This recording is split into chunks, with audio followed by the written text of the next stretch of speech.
গত 17-18 বছরে দেশের যে সম্পদ লুট হয়েছে তার জন্য শেখ হাসিনার কোনো ক্ষমা নেই বলে মন্তব্য করেছেন বিএনপি মহাসচিব মির্জা ফখরুল ইসলাম আলমগীর।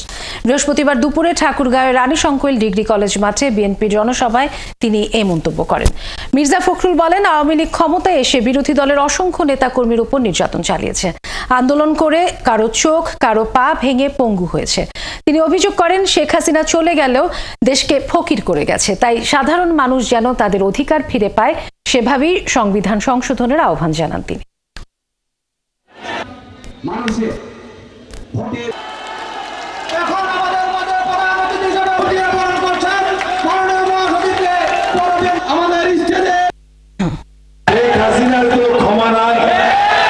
সেই জাতিকে ধ্বংস করেছে, সুতরাং জবাবটাকে দিতেই হবে।